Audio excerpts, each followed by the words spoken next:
Welcome on in, everybody, in Dakota's Cove. Today, I'm giving you my review for Project Hail Mary. All right, Project Hail Mary, adopted from the novel starring Ryan Gosling as he is embarking on a journey to try to save Earth and figure out why the Earth's sun is being destroyed. This movie, I have to say, is visually stunning. I'm going to be bold. I'm going to go out on a limb. This movie has the greatest visuals I have ever seen. Color palette, the way it looked throughout the film, even better than Avatar when Avatar first came out. I'm going ahead and I'm going to plant my flag on that statement. This is also Ryan Gosling's best performance he has given in a film. Ryan Gosling is good in every single thing he does, but he just takes his game to another level in this film throughout the entirety of the film. He's funny when he needs to be funny. He's charismatic. This movie takes you on an emotional roller coaster throughout the film, and he does such a great job at conveying that through each and every scene that he is in. So to get back into the plot, as I said, Ryan Gosling, he plays a science teacher, but he is way smarter than what he's supposed to be for something he did back in his past, and he is tasked with helping figuring out what is going on with Earth's sun. Why is Earth's sun dying? Because that's going to make humanity extinct.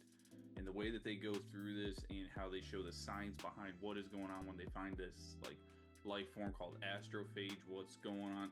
Very interesting. Gosling does a great job with his banter between other scientists, the lead of the team that's being developed. Ryan Gosling does a great job when the scenes that we could get bored in watching the behind the scenes science, learning what is going on with this astrophage.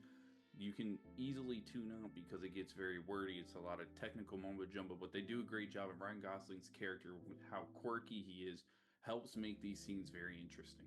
So this movie does feature heavily a bunch of flashback scenes that kind of show the backstory of what's happening. As this film opens up, it's Ryan Gosling and his character Grace waking up from a coma. He figures out he's on a spaceship, and then it goes back in time to kind of show you what is happening, how they got to this point later throughout the film. Flashback scenes are very hit and miss with me. Sometimes I feel like they do ruin the pacing of a film. Sometimes I think they're used to hide and cover up some mistakes or some flaws that a movie has, and sometimes it's just they're not needed. You're not as interested in the flashback scenes as you are as what's happening in the present. But I have to say the flashback scenes in this film were done very well. They did not break up pacing. I think they actually helped the pacing because there are some highs and lows that you are dealing with emotional wise in this movie. And I think these flashback scenes really help you kind of reel your emotions back in as the viewer and prep yourself for what's going to happen in the present again after we go back into the past. So I thought they did a good job with that. To go on with the pacing, I do think the pacing in this film was done wonderfully. It's pretty quick to start off. Like, stuff is happening. Ryan Gosling's character always seems like he's going 100 miles a minute, but I thought that was a very smart choice for this film because it's a longer film. We're like at 2.5 hours, 2 hours 45 minutes with credits, it felt like. And the pacing, you kind of have to keep everybody engaged because there is a lot of exposition in this movie that carries the movie, a lot of character development that goes on. So thought the pacing with it being a little bit more frantic was a good choice. And I gotta say, Rocky, coolest alien we've ever had in a movie. His relationship with Grace and the way that they start to bond with one another was done so well. I mean, there are some tear-jerking scenes in this movie that happen between these characters.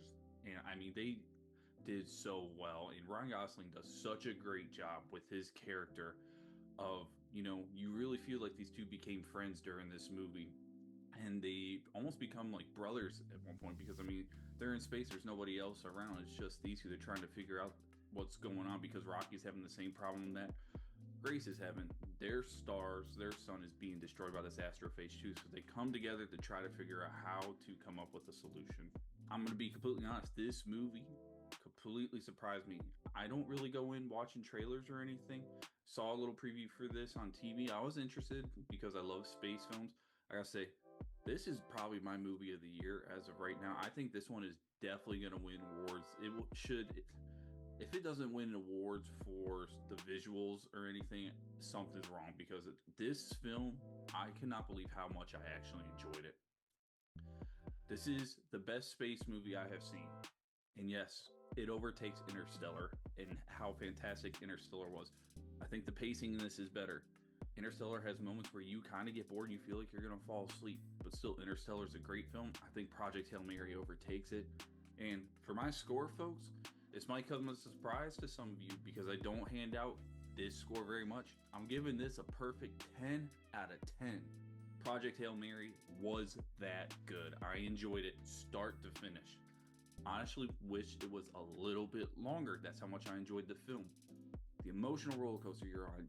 You cry, you laugh, you have joy. It hits every note throughout this movie, and that's based off of Ryan Gosling's performance. The music was done very well. The visuals and the colors that you see in this movie are jaw-dropping. Definitely do yourself a favor. Go see this one in theater. I highly suggest going to see it in IMAX if you can go see it in IMAX. Thanks for tuning in to this episode of Coda's Cove, everybody. Hey, like the content, make sure you leave a like, subscribe, be a friend, tell a friend. Come on down to the Cove because the water's fine, baby.